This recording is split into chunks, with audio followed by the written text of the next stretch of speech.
The Nolan Fincher saga continues. The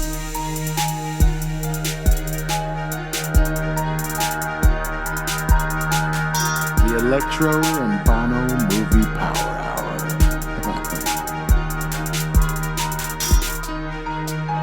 You know what? Where's Hawk at? Listener discretion advised. Pansy.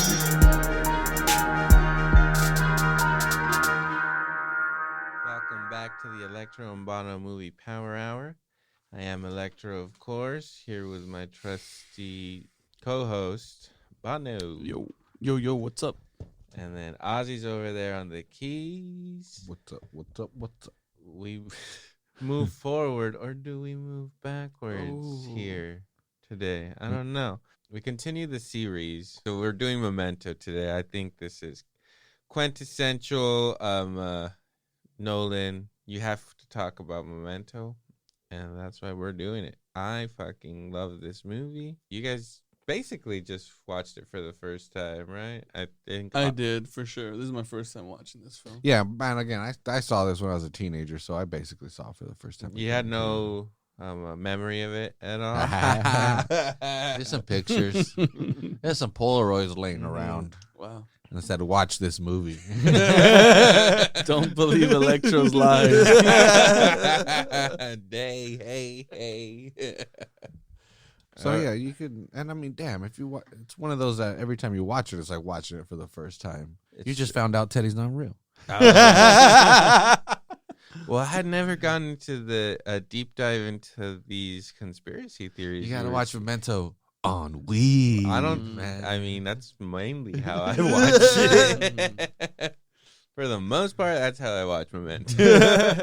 Well, before we get into this, I in my research, because I love to read stuff about these movies, I read a book called I read a book. Get the fuck out! I'm out here trying to be cool. It was 200 pages. Just say you read the book. Yeah. To all the cutting that ladies out. out there, I read it. Mm-hmm. So I the making of Memento, written by I forget his name, Christoper Nolan. no, The book. James Stugart or something like that, and it had a synopsis on it. So just a quick before we get into it, this is the synopsis from the Venice Film Festival catalog in September of 2000, and it says, Memento is an inverted noir, a detective story told backwards in order to thrust the audience into the head of a protagonist who can't define himself in the present, but is forced to trust the conclusion of his former self. The subjective storytelling is intended to make us question familiar notions of revenge and identity. You read that and you're like, I want to watch this shit. I'm in. I want noir. Noir. I don't even speak French. I don't know. Sounds cool. Is that a French word, noir? Yeah, black. Black. Yeah, because that's what it's supposed to be, right? Like a modern interpretation of that film noir, the old detective black and white films that we all are familiar with. We all know and love that we watch every week, of course. Yes. Well, one of the key things to a noir would be like the narration, right? It'd be like the dude trying to solve the case, but he's narrating the whole thing. Chinatown is a good film noir that people might be familiar with, and I love. But we're talking Memento, dude. Yee. And dude, this was fucking. It's cool. It's cool, but you can go forever. This is one that you, like you were saying, you haven't done a deep dive into it, but it was interesting because as soon as you did, not that you accepted all of them, but you're like, holy fuck, that's interesting. Like, so what'd you think Of the movie? Yeah. Well, hold on. Let's get into this. Let's get the stats in there. Oh, first. that's true. Yeah, I'm over here trying to dissect this shit already. Lay it on us, Banno. What's going on I got here? you, man. Okay, so check this out. Christopher Nolan's Memento was a 2000. Okay, so this is where I'm confused. And maybe it's part of the whole memory thing. I don't know what he's doing. But it was is noted as a 2000 film, but it was released in March 16 of 2001. So I don't know why that is. Like, I'm assuming it was probably released in film festivals. Well, yeah, before it had a theatrical release.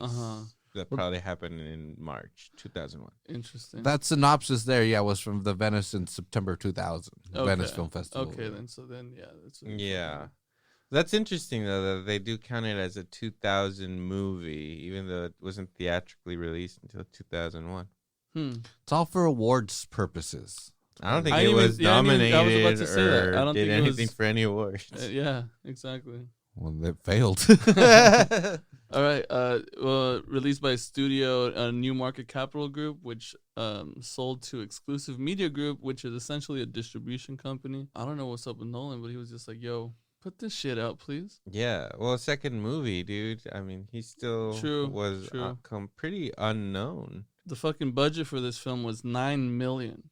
Modest. It's not bad. You look at the Yeah. movie and you're like, okay, $9 million in 2000. Sure, fuck it. Probably like 15 million now or something. Opening weekend wasn't that great for it. It got $250,000 opening weekend It's not bad. for 2000. One. How many screens did it open up on? I wonder. Though. They That did was- say the theater amount, but I did not. Fucking, I want- okay, Fuck now that stat. so total gross in U.S. was 25 million. So pretty good considering the budget. Yeah. And then worldwide it was 40 million. Ooh, nice. I don't think that's bad at all, considering I had never heard of this movie until I just happened to watch it on cable. I had never heard of it. Mm.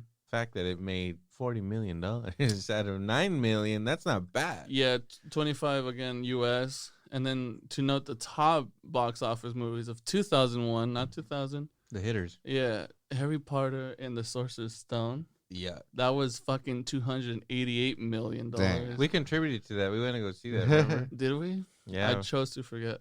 Shrek Jeez. was 267 million. Monsters Inc. 237. Those are hitters. That's the top three right there. Those are hitters. Those are though. good. No, not hating. No. Rush Hour 2 though, Mhm. number 4 Mhm. at 226.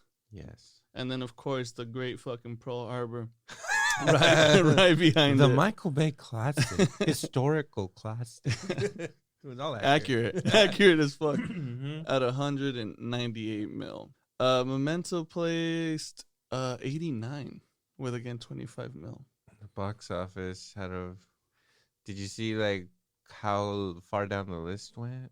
It was like in the 300s. There was a lot. Okay, so 80 89, out of like I mean, yeah, why not? out of 300. Almost didn't make that list there, sir.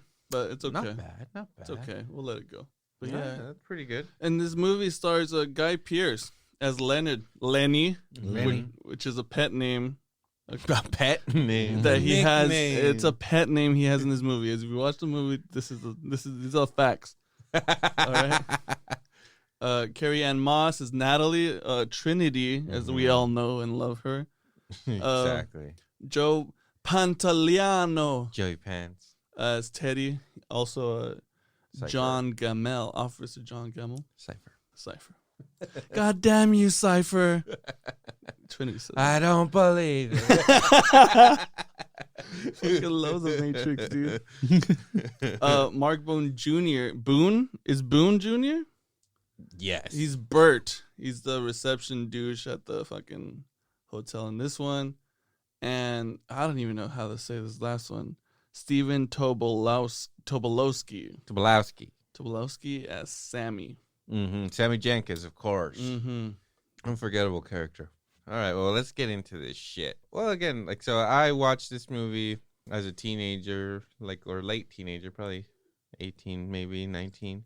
I just watched it on cable, and I just remember being, blown away by it. Sitting there by myself. I think I was, home alone, and it was just odd.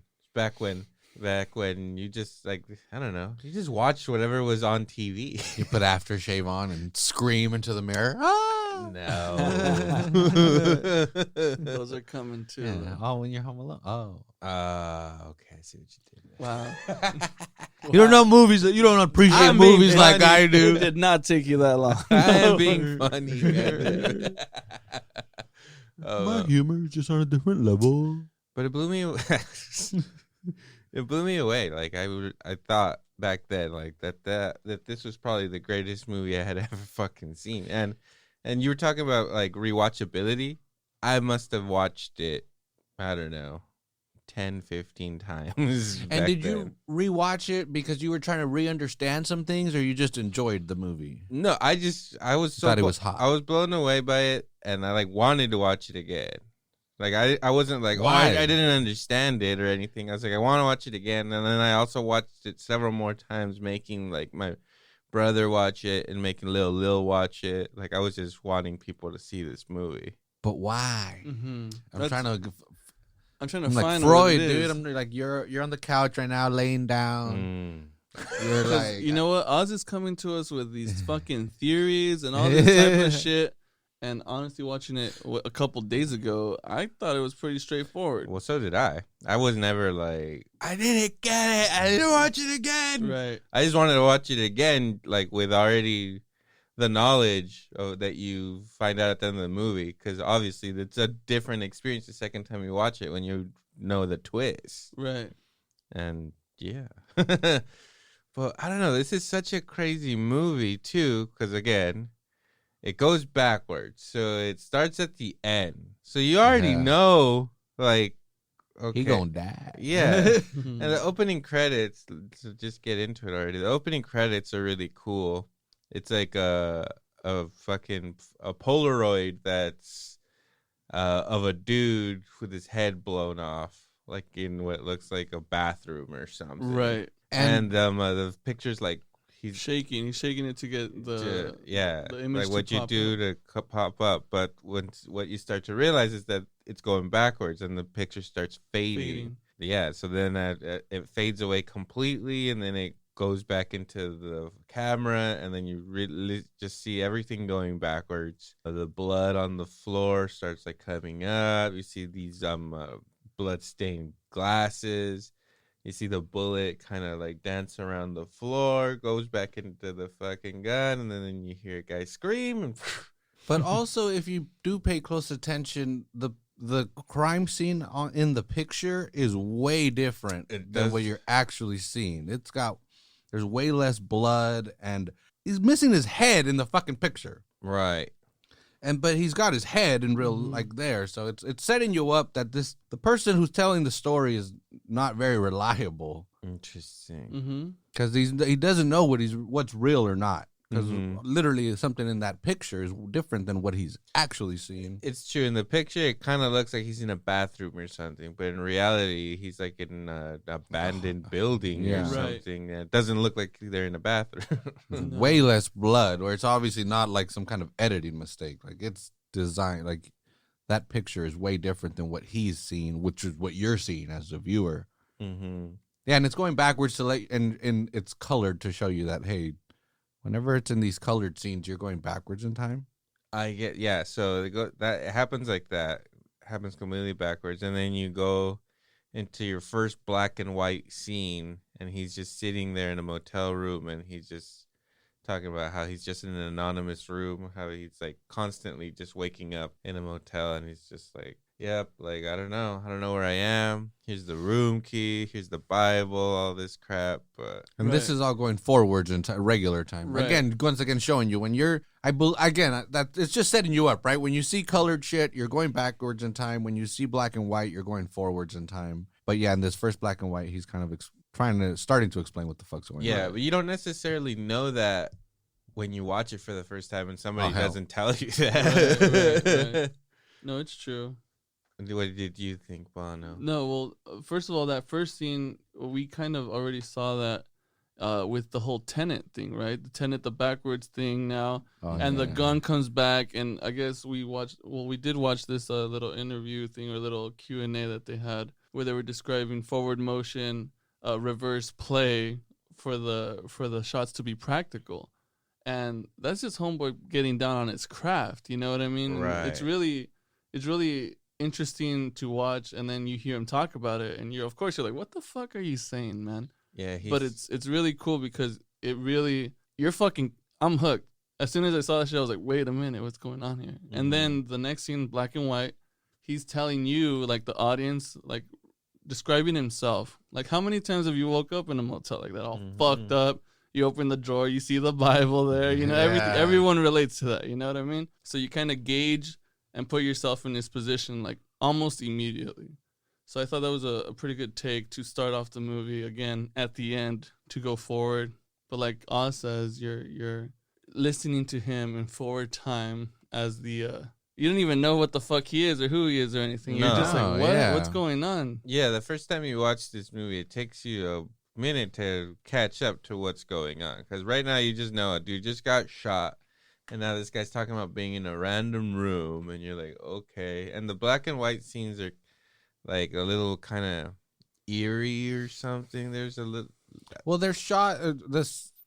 I forget how they did the sound, but it's supposed to sound like documentary style sound. It's supposed to sound grainier, crappier in a sense. Again, to give you that, I think it works. Yeah, you do get a kind of, I don't know, a strange feeling. Like a paranoid... Well, as the movie goes on, you definitely get a fucking paranoid feeling when you're in the black and white scenes. But yeah, so he just kind of tells you, yeah, that's hotel room. Yeah, just some room. I don't know what's up. And then it goes to another scene. And it is the character of Leonard, and he's going into like the lobby of the motel room. And Teddy shows up and is like, Lenny! And that's where you get introduced to the character of Teddy, played by Joey Pants. And he's like a really likable fucking character, don't you think? Like, other than... Dude, that stupid little mustache. You don't like it? No, he the just... creeper mustache. Yeah, dude, he just looks like a cop or a Yeah. fucking Creeper. chomo or something, dude. Yeah, it's a little And, weird. I don't know. I think that Teddy has some charisma to him, or I don't know. He has a likability. He to does him. seem It's like the that- voice. The voice Yeah, is that- like super playful. He's Yeah. really Yeah. sarcastic, you know. He's like, yeah, he plays the part pretty well. Come to find out later, you know, more about his character, then you're like, oh, okay, well, I kind of get it, you know what I mean? Yeah. So then they go off, and then it's where you see Teddy fuck with him kind of for the first time, because he's just like, oh, let's take my car, and then they're going into another car, and Teddy tells him like, this is your car, and then he pulls out a picture from his pocket, and he shows him the picture of the Jaguar, and he's just like, oh, you're in a playful mood, like, you know, it's not nice to fucking fuck with people with this condition, you know, which is messed up as when you consider what's going on in this movie. So they end up going to this warehouse, and there's an abandoned truck there. Leonard's like, oh, what's up with this truck? Teddy's like, it's been there for years and shit. And then he's like, these tracks are like just a few days old. And he's like, what are you, Pocahontas? And then, I don't know, there's like bullets in the truck, and they head inside. And when they go inside, he looks at his pictures, and then he looks at Teddy's picture, and he looks behind it, and it says, like, he's the one, kill him. And he's like, oh, shit, I found this motherfucker. And then so he, like, pistol whips his ass, and then Teddy kind of tries to bargain with him, or he, like, tells him, like, dude, like, you don't even know what the fuck is happening. Like, you have no idea what's even going on, man. He's like, yeah, I do. Like, you fucking beg for my wife's fucking forgiveness, and then fuck, you're dead. And he's just like, bro, like, you don't even know who you are. And then he tells him, like, oh, my name is Leonard Shelby, Shelby, I believe. and Leonard Shelby. And then he's like, that's who you were. That's not what you've become. Teddy realizes, oh shit, he's actually gonna fucking shoot me. And he's like, no, bam, fucking headshot. Yeah, catches you up to the intro scene. Yeah, so then that's when you realize, like, oh, okay, they just showed me what led up to the intro scene. So by there you're kind of like, huh, okay. And then you go into another black and white scene where he's just describing a little bit more about who he is, and he's just like explaining his condition. He's like, you know who you are, but like you don't know what you've been doing. Like you still have a memory of the person that you are, your name and shit, but you don't know what's going on. And then that's the first time he looks at the tattoo that's the Sammy Jenkins tattoo. Remember Sammy Jenkins. Yeah, which you hear that in this movie good 8 times, 10 times. And then you go back again to another scene. That's where you get introduced to the character of Bert, who owns the motel. Or I don't know if he owns it. No, he's just a douchebag clerk. that's in the reception. What? You guys don't like any of these characters. Bert, I like Bert too. What? When did I say I'm not like a character? You didn't like Teddy. I think Teddy's part of his figment of his imagination. Yeah, well, Bert. Spoilers. It's because Bert is fucking with him too. Like he's fucking with the guy, so automatic he's not a good person. Fuck him. Well, you don't know that at this point. Well, I know, but you come to find out. Well, I guess you do kind of get it in this scene a little bit because he goes up to Bert and he starts explaining about his condition. Yes. And then Bert just kind of like smirks at him, and then he's like, "Oh, like I've told this to you before, right?" And he's just like, "Yeah, like we've talked a bunch of times." You know? That would be interesting. Like, how would you act with somebody like that? If that you had a person like that in your life, not necessarily family or something, but like let's say that they worked in the lobby or something of your workplace or something. They worked, that'd be impossible. They wouldn't be able to work. They were fucking dusting. They were fucking janitor or something. Anyways, that one room would be immaculate. Only one room would be immaculate. Fuck yeah. But like, would you ever exploit that a little bit? It'd be interesting how you would act with a person like that. Well, I mean, personally, again, my stepdad suffers from dementia, and he suffered also a pretty traumatic brain injury at his work. So he's not Lenny, right? He hasn't killed anybody. No, he has all kinds of tattoos. All of a sudden, there's all kinds of backwards tattoos on him that don't make any sense. They're placed horribly. They're not good. But it is quite interesting. Something that, like, dude, yeah, you from 1 minute to the next, like from walking to the fridge, you forget why you were walking to the fridge. Mm-hmm. Yeah, and it's weird because you can't really exploit it because it's not like controllable in a sense, right? So it's not exploitable, and they're too erratic, man. I don't think it'll affect them in that way. It'll affect I've tried, man. I've tried to weaponize this. So far, no luck. I can't get him to kill anybody. Can't even bring me a beer. What the fuck? He keeps bringing me beers over and over. It's awesome. That's messed up. Making fun of his condition now, bro? Damn. It's cool if I do it. I'm sorry. You know what? Over. This is over. I'm taking a break. So we're back now. I need a minute, okay? I need a minute. So we're back at the Oz and Banno movie power hour. I don't know anybody named Electro. I disavow. I don't know what that means, but I disavow him. So he's explaining his condition to Bert, which is he's explaining his condition to us, right? He's just like, yeah, every couple minutes, or it's also inconsistent about when that was memory. The only red flag I saw. I was like, how long of a time, other than what he describes coming up with Sammy, where he talks about like in minutes time. Yeah, Sammy, it happens really fast. Mm-hmm. You know, another place where it happens really fast, when he's getting the tattoo. Teddy comes in and bugs him. When he's getting that tattoo, he's not feeling any pain.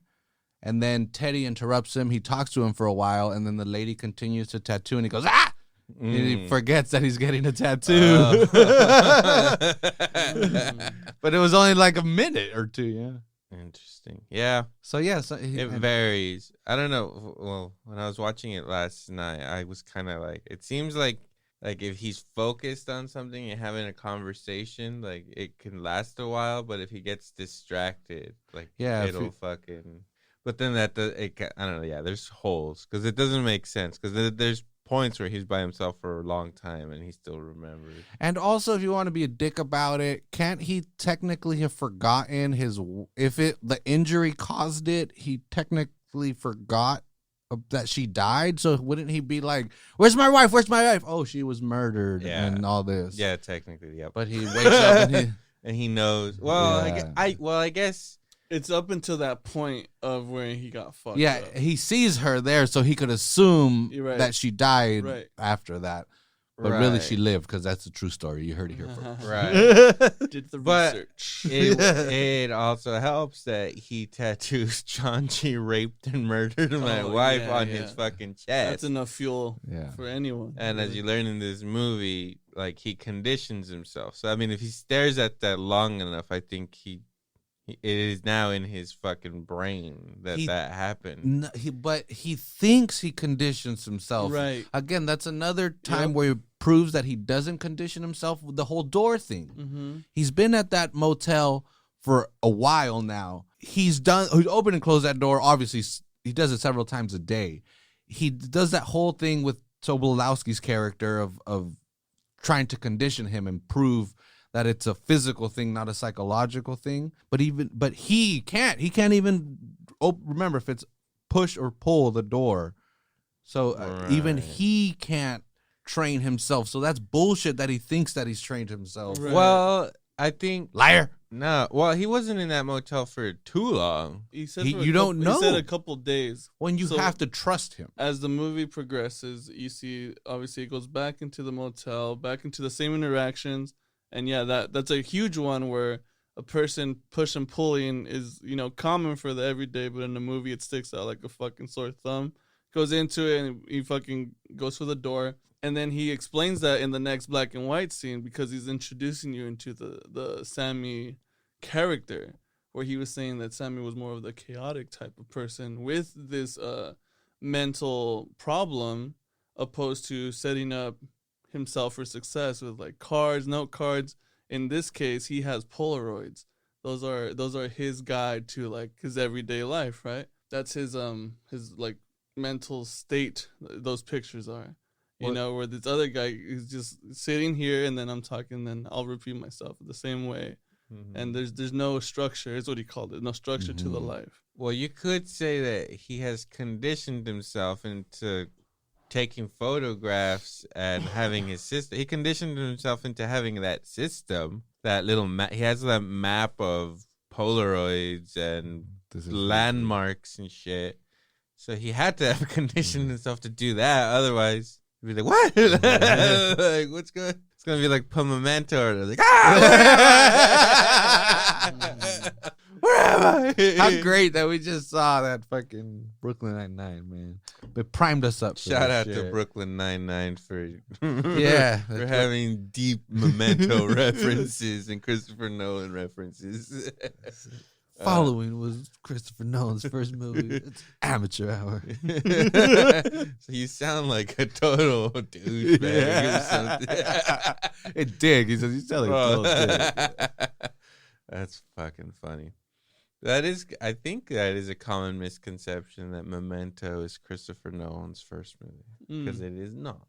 So when he's in the lobby talking to Bert, he kind of lays down his condition, and Bert asks him like, "What's it like?" And he's just like, "It's like waking up. it's like always just waking up. Like it's just confusing." And he's like, "Damn, that sucks." And he's like, "Oh, your friend's here." And then he looks and Teddy's coming, and he tells him, "Homeboy is not my fucking friend." And he comes in, he's like, "Lenny!" And it lets you know that that's the beginning of the other scene you had seen earlier. So by this point in the movie, you get what's happening. You're like, oh, okay, you're going to keep showing me a scene ahead, and it's going to always catch up to the previous scene. They always play the end of the other scene. getting cross-eyed over here. That's the beauty of it. That's the art form. After that, you go into another black and white scene where he tells him, where he's saying that he has to trust his handwriting and shit. He leaves himself packages around telling himself what to do, which is kill him, which is crazy. And then is he on the phone this whole time, or has the phone not happened yet? I think he's not it's later. I think the phone hasn't happened yet.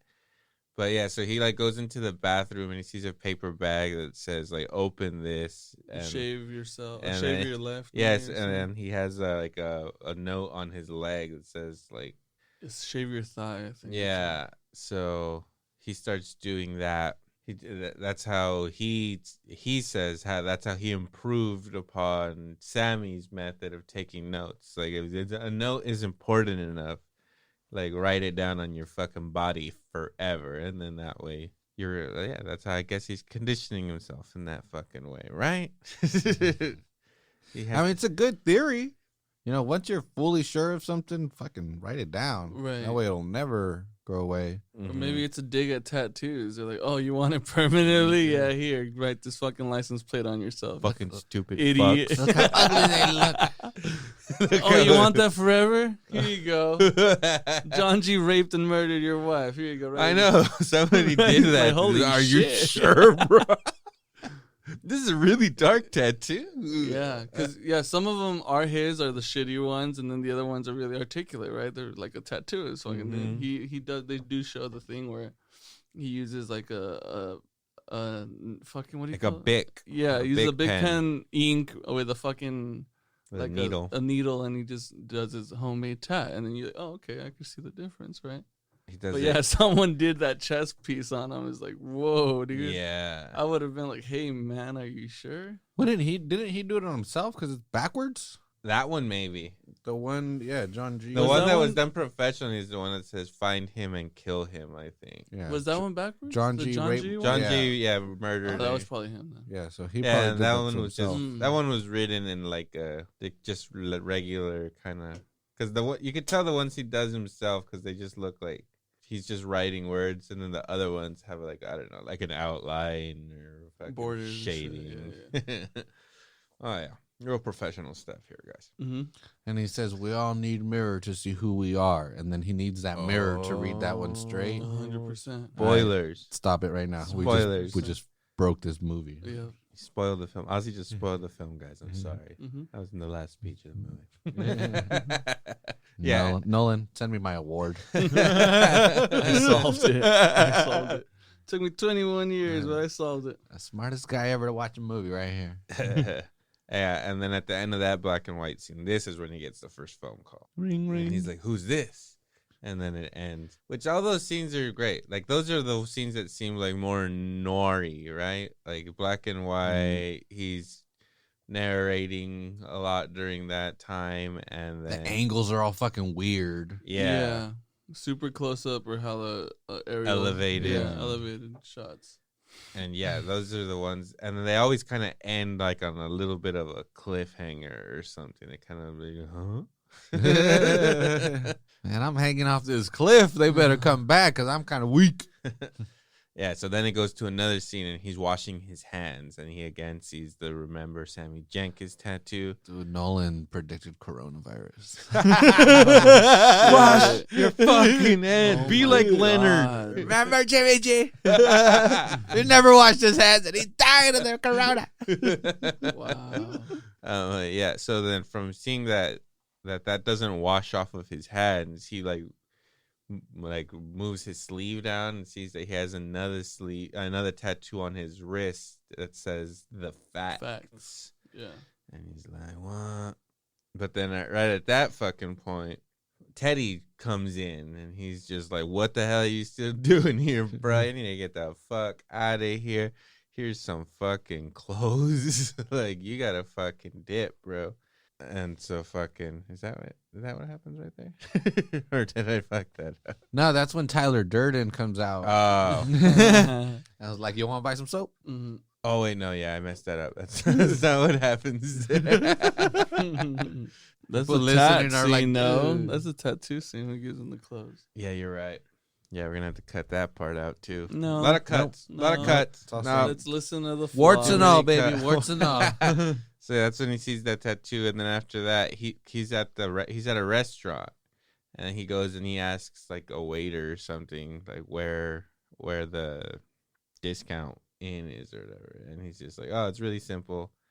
Like, you just gotta go down here, and he's like, hold on, I gotta write this down. He's like, no, it's really simple, and he's like, you gotta write it down, you son of a bitch. Yeah, because he had just washed his hands, and this waiter guy comes up to him. He's like, "Hey, you forgot this at your table," Mhm. which was what did it say? Read this from whoever, from Natalie. Right. And yeah. so then that's where he's asking for directions, and it takes you back to that scene, right, as he enters the diner. Yeah, so well, he leaves the diner, he goes to the discount inn. That's where you see the photo map for the first time. He opens up the package, he sees the driver's license, he sees Teddy's picture, but it's not Teddy, it's John Gamble. That's the first time he takes off his shirt and sees all his tattoos, which is pretty cool because like every time he takes off his shirt, he just has to read all this information. He's like, damn. Mm-hmm. drag, dude. Fucking drag, dude. But then he notices the fact stuff, and then so he has this license, and then he starts noticing the facts that they all fucking match up, and he's like, oh, okay, like I found you. And then when he goes to put his shirt on, that's when he sees that John G raped and murdered my wife, because at first it said, he just wrote down I found him or something, and then when he reads that on his shirt, that's when he says like kill him. That's when he writes kill him on the picture. And then he's like, you're dead, you son of a bitch. Yeah, and that leads into the fucking diner scene. Yeah, into the scene where whatever. After that, you get another black and white scene, and where he's on the phone. It's like you said, the person on the phone saying that they had talked before, and then again brings up Sammy, and he's like, yeah, he used to fucking have notes, but yeah, the notes don't work. I have a routine. So it starts setting up his routine. You go back, and then that's when you have the Natalie scene. Like he walks by her, and she's like, right here, fool, and sits him down. And she's like, you don't remember me, do you? And he's just like about to explain the condition again. She's like, heard it I've all heard it before. already, bro. So so you find out that she's the one that gives him the information. And then she's just like, are you fucking sure you want me to give you this? Because if I give you this, like, you know, I know you're going to fucking kill this guy. And he's just like, bitch, did I tell you what this dude did? Then you shouldn't fucking have to ask me, you dumb broad, you know. Fucking Trinity. He did. Fucking Trinity. Yeah, you're dying at the end of the Matrix, bitch. Mm-hmm. Spoilers. Spoilers for the Matrix guy. But then he has that cool like little line right there where he says something like, just because like I have a bad memory doesn't mean that my actions don't have meanings or something like that. It's just like, okay. Like, this guy's fucking crazy. This guy should be locked Deep. Yeah, they have a little fucking talk. And then she's like, oh, tell me about your wife again. And then he starts having like flashbacks about her, like fucking washing dishes or some bullshit. But those are the scenes that kind of reminded me of Inception a little bit. Because those are like... The home scenes? Yeah, they're kind of shot the same way as Cobb and Inception, remembering like his kids or something. Similar shots. Like very brief. The window yeah, shots. They're like brief and bright. The laying down shot where There they're you face go. to face. You're right. Yeah, and they're, I mean, in a way, they're like similar, somewhat similar characters. They're both dudes that are like trying to get something. Both dead wives. Mm-hmm. No one hates wives. He does have a dead wife thing, I feel like, in most of his movies. Dead women, just in general, I think. Mm-hmm. That's what I gathered. Dude, he was 30 years old when this shit came out, dude. That's not bad. 30 years old. That's fucking crazy. And he stole the idea from his little brother. He just like shoved him. Shut up. It's my story. Right? Yeah, he did. Not quite, but yeah. They were driving from Chicago to LA, right? And told him a story, and he was like, I'm taking it. Mm-hmm. And they threw him out of the car in Nebraska. Hope they never find you. There will only be one Nolan. His name is Christopher. He has an English accent, you dirty American. Yeah, and then so the scene's coming to an end, and then Natalie tells him that the one thing that they have in common is that they're both survivors and shit. Right, because, yeah, he's just kind of like, well, why are you helping me? So, well, we're both survivors. And then that's how he writes down on his Polaroid, like, oh, we both. What does it say? We both suffered or suffering something? Well, it says she has also lost someone. Like, she will help you out of pity. That's what it was. And he is the one that lost that person.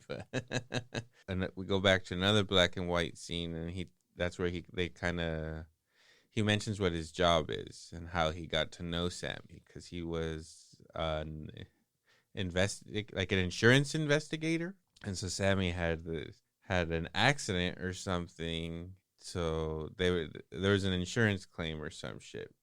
Basically, Leonard was there to find out if he was faking it or not, because it seemed a little far fetched to Guy. You know, he's like, what do you mean? You fucking reset every fucking 2 minutes. Bullshit, buddy. Bullshit. Apparently, all of that dialogue in those black and white sequences with Sammy were all improvised. I feel like So that's pretty cool. More than likely, most of Guy Pearce's dialogue, he kind of maybe like wrote it himself, right? No, for the Sammy Definitely the ones. black and white part, yeah. Because, well, when we were watching some of the behind the scenes stuff, it kind of seemed like Christopher Nolan wrote a very different character, and it changed when Guy Pearce got cast, and he added a lot of the emotional shit. And fucking Lenny has a lot of fucking like poetic fucking. Yeah, it says that here. It says many of Leonard's unique voiceovers were improvised by Guy Pearce. Like he has like a lot of poetic fucking speeches that he gives. Well, one of the special features we saw, that's what the sound editor was saying. She was just like, yeah, we just let him go, and then we just took his words and spliced them together and created our own sentences. Yeah. It's fucking amazing. That is fucking amazing. That's what we do for this podcast. Guy Pearce. Can you guys think of another, like, this is Guy Pearce's fucking like movie that we're like, this is his best movie or what he's most known for? I have no idea what else he does. You can't, I mean, What's he has starred in other movies for sure, but if you guys can't think of anything, then L.A. Confidential? Yeah, L.A. Confidential. He was in the Count of Monte Cristo. I think that's the first thing I saw him in. That just reminds me of a sandwich. What? Oh, he's in Prometheus too. Ooh. What else has he been in? Let's see what the fuck he's got. He's in Rules of Engagement. The Hurt Locker. Mm. He dies in right at the very beginning of that. Spoilers. Domino. He came on Domino. He came in a Domino? Iron Man 3. All right, he was a bad guy in Iron Man 3. Damn, this dude's a lot. He's just a character actor. Is that it? The shows, TV series. He's also, he said that Kevin Spacey, I think, tried to grab his dick during LA I Confidential. believe it. I believe that 100%. That fucking diddler. What a sick guy that dude is. He came out. He got me too'd by fucking Spacey, bro. Can you blame Spacey? He was looking trim, okay? Fucking Leonard had some fucking muscles on him. He was skinny, but he was fucking. He was like, let me get a little piece of that guy right So there. apparently Nolan nearly cast Aaron Eckhart for this role. Really? And eventually just said, fuck it, I'll go with Guy Pearce. But Brad Pitt expressed interest in this fucking role. Interesting. But he had other shit going on. What was he doing in 2000? Brad Pitt? Jennifer Aniston. Ooh, okay, that's good. Well, he had just done Fight Club in 1999. Mm-hmm. That. He's like, I'm Brad fucking Maybe Pitt. Ocean's 11 probably was around that time. Maybe 2001. Snatch? Yeah, Snatch was 99 too, right? Or 2000? He's like, I'm doing this really dope movie with Guy Ritchie. What else do we got around Yeah, that? Snatch, that was it, 2000. And the Mexican. Oh, hit her. Yeah, he was a bit tied up. Okay. When did he do Ocean's 11? 2001. Yeah, it's around that time. Damn, Pitt was on. That was his. He's been getting What it. do you prime. think? What do you think Ethan Hawke could have done with Lenny? Ooh, that would have elevated this fucking movie for sure. Yeah. I think so. I still think it's kind of funny that they call him a retard and his name is Lenny. That is- has that to is- be it has to be. intentional, Come on, right? It's gotta be Yeah, a Mice yeah. and Men reference. Hell yeah. If And they then- had named Teddy George, then Oh, man.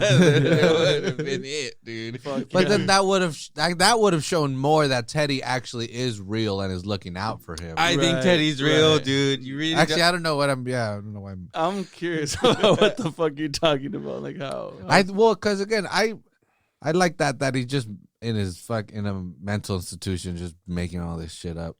The craziest theory in that book, The Making of Memento, is that his wife faked her own death for an insurance claim. Mm. Yeah. What? That's a ridiculous theory. Where's the basis of that come from? Okay, so the whole thing there, he's telling the story about Sammy as his perspective as an insurance, I guess, moderator. Investigator, because he also has to tell whoever the fuck, hey, yeah, this is what my conclusion says that he is either fucked up or not. Anyways, and so one of the scene that I think stuck out the most with that is when the wife comes into his office without wanting to like really get into the his decision, but kind of being like, hey, you as a person, like, what the fuck do you feel? How do you feel about it? Because I'm trying to love this new version of this guy that I already loved, but he's not the same guy that I fell in love with, right? So it gets like really emotional, but in a sense of like, okay, that's the rest of your life, girl. Like, fuck all that, right? So it's just kind of like, well, either I'm lying and I could face, I don't know, some sort of, I'm losing, right? Because she's got to take over all the bills. She's got to tend to him. She's got to fucking pay for all of his needs. Why wouldn't she fucking dip? Why wouldn't she be like, you know what, fuck this guy, or commit suicide? She does commit suicide. I know, but I'm saying like that doesn't far-fetch the thing that Oz said right now, where she was trying to do a fake claim and be like, yo, just shut the fuck up. No, but that was Leonard's wife that you're saying was doing the fake claim, 100%. Right? No. It's one and the same, my boy. No, but then if there was a fake claim, he was getting figured out. And then also you find out that Sammy was a real person and that Lenny discovered that he was faking it. So I pulled it up in the book here, and this is what it says. So this is the author of the book saying that that Leonard's wife faked her own death for insurance money. If not, why would she let Lenny continue to hunt for her killer? Based on the confusing clip of Leonard in bed with his loved one with the "I've done it" tattoo on his chest. This person suggested that it was a flash forward to a time when they were reunited, with the wife masterminding the whole scam, even manipulating her husband. I guess in that sense it makes sense, but I don't know. I guess it's... But again, even the author's like, that's the most outlandish, crazy one. Like, that's not it. Yeah, I mean, I always took that scene as that's just like him feeling fulfilled or accomplished at that moment, right? Well, yeah. Well, and this is the one, and I mean, I'm sorry to brush over that, but this is the one about the wife's suicide, where the wife might have survived the initial assault, and she may have committed suicide, something that Leonard obviously wouldn't remember, unable to take her life without Lenny. Some user on the internet suggested that the police and the doctors have planted the idea in Leonard's head that he killed her in an attempt to reveal the truth by telling him that he killed her by giving her too many shots. So I guess they're trying to convince, like, dude, you killed her, so she killed herself. Like, remember, motherfucker. Again, that one also seems a little far-fetched. I don't like that. Yeah, because I mean, in the movie, at some point too, it does show her open her eyes and look over as if she's alive. Yeah. So, well, at that point, she is still alive. He knows that because he only killed one of them. The other guy still has to rape his wife. Right. So she was still alive at that time when he does remember looking at her. I thought he walked in on the rape. She was in the shower. And homeboy was really careful. He laid down a curtain. He didn't want to make a mess. You know what I'm saying? So cover her up. I thought he was raping her in the shower, and that's when the fight came and she fell out. And because she was making noise and everything too. Like he touches over at her side. It's cold. She's been gone for a while. Like, hey, this has been going down for a minute. I think the tell on what he gets to remember is the loud sounds, because it's until he hears a loud sound that he's like, oh wait, some shit's going down. And then over and over, of course, when he goes and gets the whore to role play, to just make a loud sound, and I'll get to you. Well, that's what I said. The loud sound distracts him. So when he gets like distracted or kind of like jolted out of what he's doing is when he resets. Or he can. Maybe not every time, but he can maybe. Right? Who knows? Yeah, we kind of went. It's fine though, because honestly, this movie is taking you all over the fucking place. That's no true. matter what. That's true. So this is the Memento episode. Yeah, we're gonna go back and forth. Well, and it's fun because it's cool to have, like, it gives you enough that it's fun to have these kind of conversations because, yeah, there's enough there that you feel pretty confident of what you already know. It's not that open-ended that, like, it's so ambiguous that you can really put I didn't think it was ambiguous at all up until now. See, because you just watch movies, I consume them. I live them. Well, like I said, watching it this time, the only thing I thought maybe was that Teddy is lying to him at the end. That could be possible because Teddy's lying to him the whole fucking movie. So why wouldn't he be lying to him at the end about him being the one that killed his wife? Like, that's possible. That seems possible. And he definitely lies to him, even if it's just to make him feel better. Yeah. So Teddy's not that honest. The crazy part about it, too, is the timeline. Not the timeline in what they're doing, like what happens, the story that we get. But, like, how long has it been since that has happened, right? Since, like, his wife died. There's literally no tell on when that was.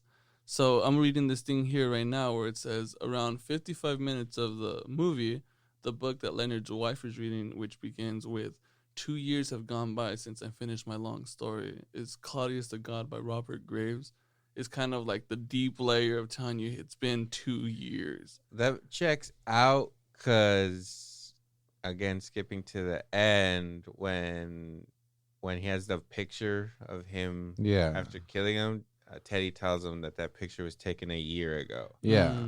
So it's been a year since they tracked down and hunted John G and killed him. And also, I'm sure there was a long time there for like physical therapy and him being in the fucking doctor. That could have been like. So again, really that insinuates that he's been in that motel for at least a year. No, he's been in that motel for a few days. Yeah. Because this is that's true. Never mind. Yeah, because they killed him. They didn't necessarily have to live at that motel when they killed him. Yeah, this is Teddy's. I retract it. This is just Teddy's most recent plan to make money, and it all is happening in this area, and that's why he's in that hotel. Yeah. But the movie itself, from the black and white scenes to the complete story, it's like 2 days.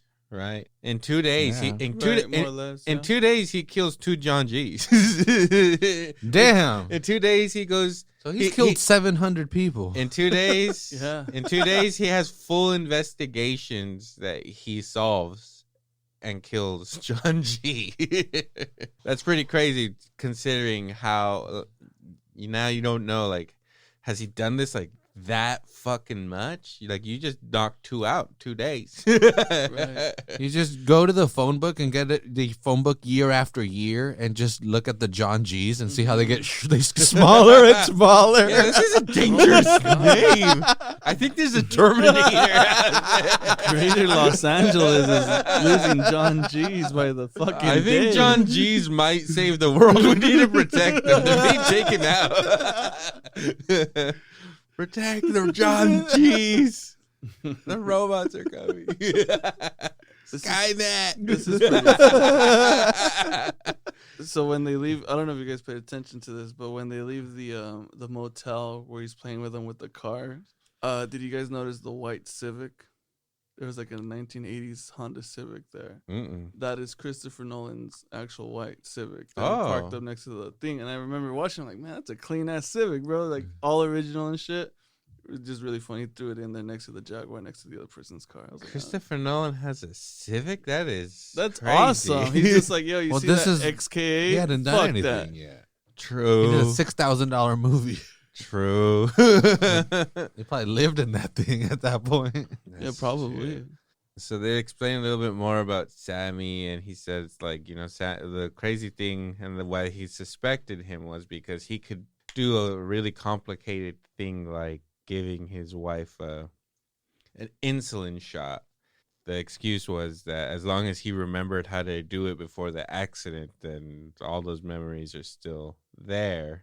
Yeah, as long as he stayed focused and didn't lose his attention, he could do something like that. But that's when Leonard says that every time he showed up, that he caught a look of recognition in his face, which made him be suspicious, because every time he showed up, he swore that fucking Sammy recognized him. So he was just like, we're gonna run some more tests. This is the first time where he wakes up by literally saying awake. And he wakes up in Natalie's bed. Yeah, baby. He's had a little. He at least probably finger banged her. He was the one. He came home with that murder boner every time he killed a John G. Mm-hmm. Came with that arachnid, the Brazilian arachnid boner. In 4 hours. Fuck yeah. You just learned about a crazy spider that could give you a boner for 4 hours. All right, there's a Viagra spider out there. It's literally, it has a little blue triangle on its back. It's like a black widow. It's a blue widow. Yeah, they're called Brazilian wanderers. Mm-hmm. Crazy. Buy one for yourself. And that's what we call our penises. It's our now. new business. Go to our Patreon. You can buy one. Yeah, so he wakes up in Natalie's bed, and that's when he writes down on her picture, like, she will help you out of pity. She's also lost someone. It's like, morning after sex, getting dressed, all hungry. This stuff. Mm-hmm. And she's like, asking him, like, are you gonna remember me? And she like kisses with him, and she's like, I think you will. And he's just like, no, bitch. I don't care how good you think that blowy was. I'm not gonna remember it. Just Plus, he had his pants on, buckled. Okay, he had him buckled, so who knows if one of the tells that maybe they did fool around was she knew about the tattoo on his thigh. Damn. Because she said something about I think the license, because she's like, my friend's gonna get that license plate today, and he's like, what license plate? And she's like, it's tattooed on your thigh. He banged her, and he was putting his clothes on, and then he forgot, and then he was like, what am I doing? Like, what the fuck? Like, oh shit, I just got home. Let me go to sleep. There it is. And then the whole time he's putting this shirt on. And in the whole movie, he's been wearing this blue shirt, and he's putting on this white shirt. And it's looking a little trim on him, a little nice. And he's like, all right, I'm out, bitch. And then she's like, can I have my shirt back, please? And he's like, oh. Very funny. Which that means him and Trinity are essentially the same size, because her shirt fit him pretty spot on. She doesn't seem very petite. She seems like she's tall. Right. And that shirt had no room for tits, too. It looks like Trinity has some knockers on her. I don't know. She's not flat-chested. My boy did look pretty, a little shred. Some pecs, too. They're like B pecs. Okay. 34 Checks Bs out. right there. Come on. It checks out. Come on. So then at this point, you see Sammy getting tested, right? He's like, all right, well, he thought that Sammy should be able to learn by conditioning. So they run these tests with the fucking great Thomas Lennon, fucking Deputy Dangles there himself in this movie. Makes an appearance. And he's the one testing Sammy. They put like a bunch of metallic shapes on a table, and he has to pick them up. That's probably why they did it, bro. He's like, you know what, motherfuckers? I was in Memento, bro. Let's make an episode of this motherfucking mine. There's a little connection between this movie and The Dark Knight Returns, because he plays a doctor in both of them. Ooh, hey, well, that's what happens when you fuck with the homie, you know what I mean? He's in 2 Christopher Nolan movies for like a minute. That's all he needs. That's all he needs, man. In The Dark Knight, he's probably in it for like fucking 15, 20 seconds. What do you get for that? For like $3,000 or some shit? He got to be in a Christopher Nolan 100 movie. grand. But you got to be in the guild, and there's a minimum like daily thing. I don't right? think it's $100,000. Well, I didn't say $100,000. I said That's what he 3. said. I said He 3. deserves it. Yeah. I'm for the $100,000. I'm okay. They'd with probably be like, we'll fucking fly you down here, get you a room, and we'll give you like fucking $1,000 for the day or something. That'd be my guess. Well, again, it's union. You know, there's union rules. They just gotta follow them. Well, check this out. The film took a total of 25 days to shoot, which isn't a whole lot. I mean, depending how spaced out they were, but 25 days, it's not a lot. It's a fucking month. Yeah, a month. Yeah, so they're testing Sammy with these things, and some of the shapes shock him. So basically, Yeah, shape shock. so basically, Leonard thinks that eventually, by instinct, Sammy should know which ones to avoid, which he doesn't, which makes him more suspicious. Like, oh, he knows which ones they are or something. Is that what his fucking Yeah, the reasoning dude's is? hella committed to his fucking craft. Mhm. Prestige. Well, Sacrifice is the price of a good trip. there we go. There you go. There a lot was of self-sacrifice. there was like a 100%. famous mafia guy that was his public persona, was like some mentally challenged older person, but he was like the head of some family. Yeah, it's called Half Baked. It was Samson. But then I remember there was a mafia guy named Sammy the Bull, and I was like, if this was the guy that did that, but it wasn't. I was like, fuck. Like, Nolan sucks. Bulls are retarded. It's for Nolan's trash. He stole Yeah. that from his brother, the real talent of the Nolan clan. So apparently, fucking, we were talking about Homeboy's physique. He was 230 pounds. What? Before he was in this movie. Oh, I and thought then in he this lost movie. it within a few months. If he looked like that at 230, I would have been, Sacrifice. what Going that's a back. god. Dang. That's Yeah. a god. Going back to it. Sacrifice. Of course, fucking Trinity banged. Yeah. Does it say how much he weighed after? No, it didn't, but it just says that. I was like, I whoa. mean, even if you got down to He around looks fucking 200, thin as How hell. tall Again, is this man? Let's see. Let's see what's up with this fucking guy. Please. I'm gonna guess he's like 5'11". 5'11". I mean, but yeah, even going No. down to 235 Less? pounds. I think I'm like a 5'10". Yeah, look, 5'10" and a quarter. Hey. Okay. I'm off by an inch. Not even 3/4. three And a quarters quarter. of an inch. Don't forget that quarter. Mm-hmm. That's what I tell the ladies. You gotta give me the quarter, you asshole. You're right. Don't forget the dime. Like, I use millimeters, so it's in double digits. It's a lot. It's a lot if we say millimeters. It's so many millimeters, girl. For you. All these millimeters are for you. I use millimeters because it makes you go, mm. Oh my god. Yup. Yep. Write all this down, fellas. I got the gold. These are good. So then after this, you get Lenny just showing up at Natalie's and being like, who the fuck is that? Like, what the fuck did I just do? I just beat the shit out of somebody. Fucking send them on their fucking way. And I'm like, what is going on, you know? She's just like, don't worry. Like, you just did me a favor. Like, don't trip. And then, There's blood everywhere, lady. yeah. Mhm. That's when Jimmy's character, I don't know, she brings up Jimmy, and she lets him know that she had a boyfriend that is gone now, and then he's just, well, what the hell, like why didn't you just call the cops and shit? And she's just like, dude, the cops don't look like for like people like Jimmy. So he's just gone, girl? He's just gone, girl. This is where like Lenny goes into one of his poetry. He does that a couple of times. Like, people are just talking to him and he just starts going into monologue.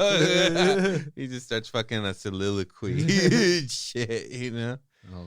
And then he's just like, I don't even know how long she's been gone and shit.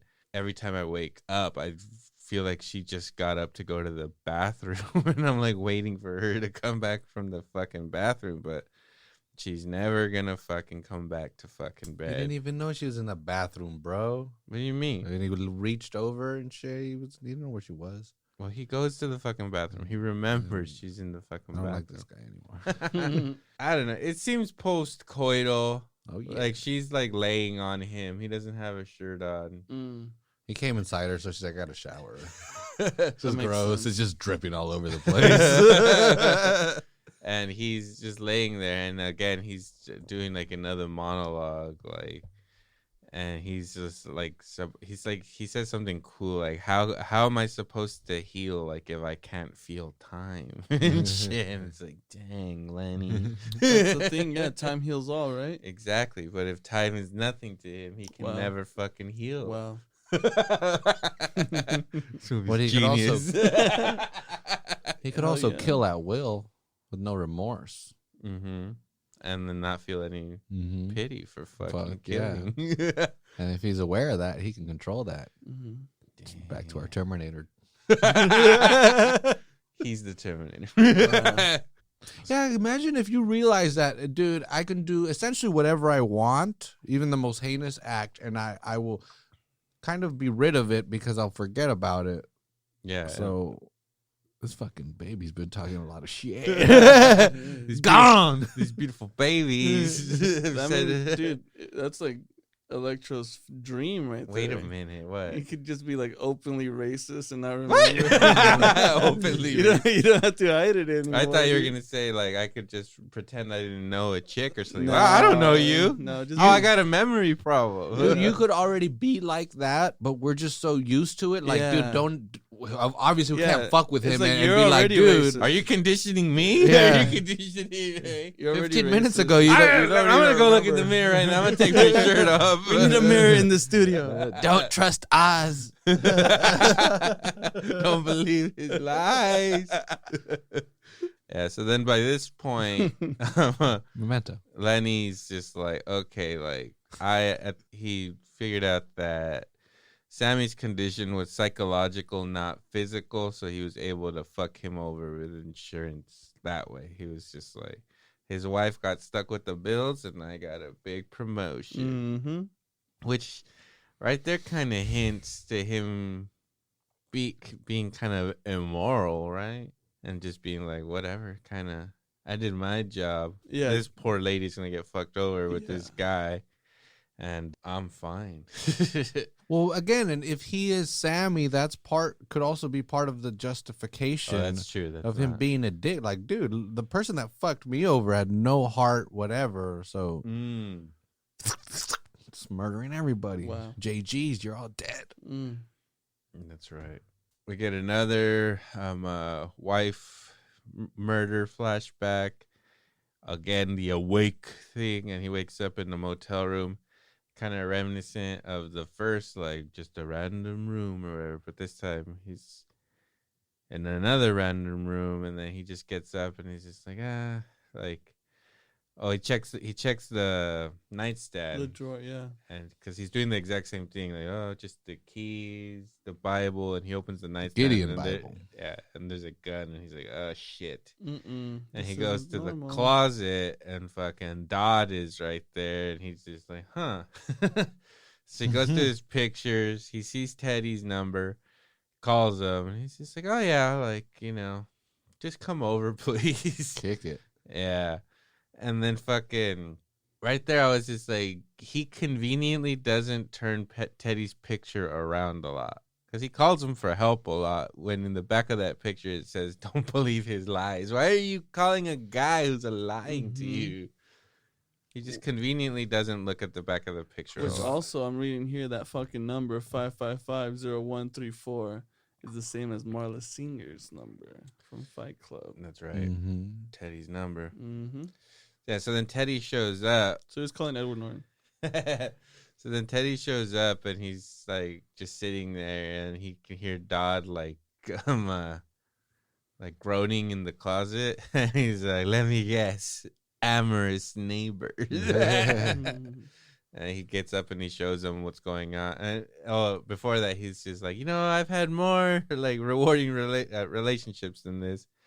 And he's just like, at least I get to keep telling the same jokes like over and over again. That would be dope, dude.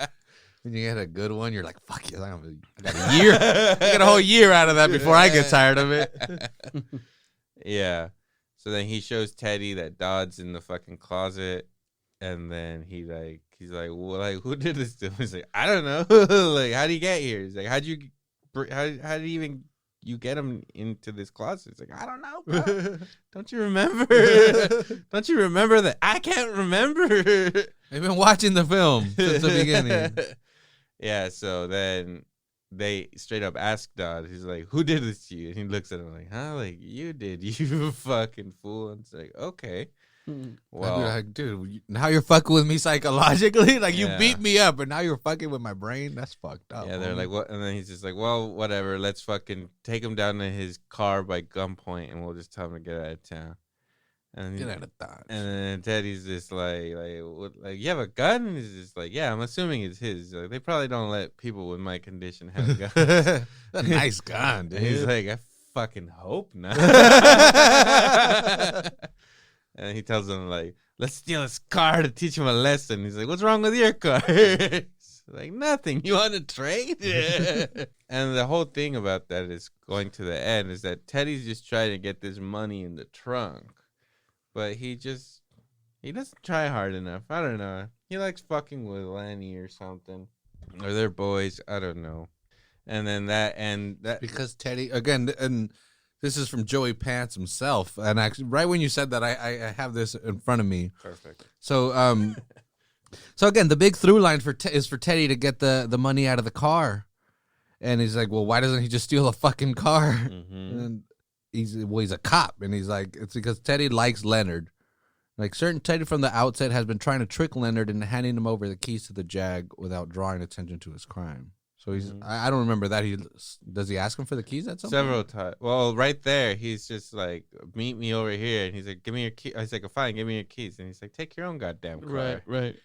But like right there, that would have been a perfect time to be like, dude, I didn't know we were gonna do this. I don't have gas. Just give me your fucking car. If you want me to help you, I need your car. Right. But he didn't do that. Because he liked him, apparently. Yeah, like it's back and forth. What he's telling him is like, hey, you're setting yourself up to keep doing solving the same puzzle, essentially. Like, I'm pretty sure if they've been doing it for a while, you'd be pretty annoyed and you'd kind of want to make it entertaining for yourself too, you know, if you're going to continue to do it. If that was the final one, it's like, hey, this is the big haul. I'm out of here after this $200K. That was probably, he's like, okay, well, I'm done with this fucking relationship. I don't need to fucking deal with your ass anymore. Dude, so it's $200K or a personal murderer? Like, I don't know. I think I'll take a hit. I think I would rather have a hitman. Yeah. That'd be kind of cool. Hitman with a Jaguar? Why not? Yeah, and his name is Guy. As long as the people I want him to kill are John G's. Like, I'm a very specific hitman. Very specific. And so that leads to the scene of him showing up to Natalie's door. Like, who the fuck is Dad? That's how we got there. Mm-hmm. And then we go to another black and white scene where you see Sammy's wife trying to like cope with the new thing that he is now. She like gives him a notepad and she's like, you keep the fucking notepad in your fucking pocket. Here's a pen, like write notes, like just write shit down. And then you see her like lose her temper with him, and she was just like screaming at him because he didn't write down that like somebody called or something, and he's just like, like, what's happening? Why are you being mean to me? And she's just like super frustrated and just fucking like really angry with him. And she says that she starts fucking making him hide food and then refusing to feed him so that he finds the fucking food or something. She's trying to fucking somehow break him out of this thing. So fucking, she's doing cruel shit to him. Yeah. Well, it's also like a test to him. It's just like, okay, if you're really, really this fucked up, or are you playing the part for me to be just, you know, catering to you at all times? You would know where this fucking food's at. You're not gonna let yourself starve. You know, your body's gonna tell you to do otherwise and all that type of shit. But no, not the case. Nope. And then after that, you had one of the funnier scenes where he like wakes up, where Lenny wakes up holding a bottle, and he's like, I don't feel drunk. And he's just like, he just gets up, he jumps in the shower, you know, nice soothing shower. And then some dude comes in and he's like, what the fuck? And then he gets into a naked fight with fucking Dodd. It's Dodd. And he knocks him out, and then he sticks him in the closet, and you find out how he got to that point. Then he calls fucking Teddy, and he's like, oh yeah, I'm over here. A lot of time is spent in the closet. What are you trying to tell us, Nolan? At least for Dodd. Yeah. You know what I mean? And then it goes to another scene again where he's just running, And he's just like, what am I doing?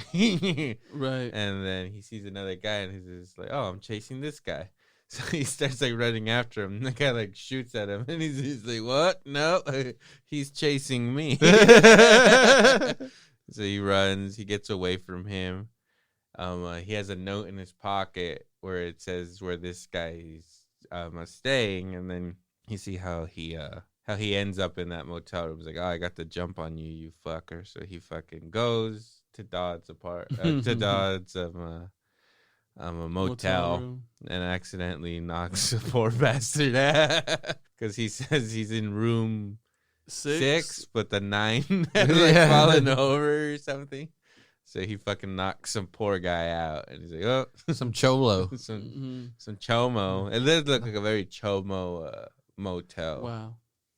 Yeah, it did look very. It was a motel for sure, not a hotel. Yeah, all of them are motels. There's fucking greasy, nasty places you'd never want to stay. Real seedy whores.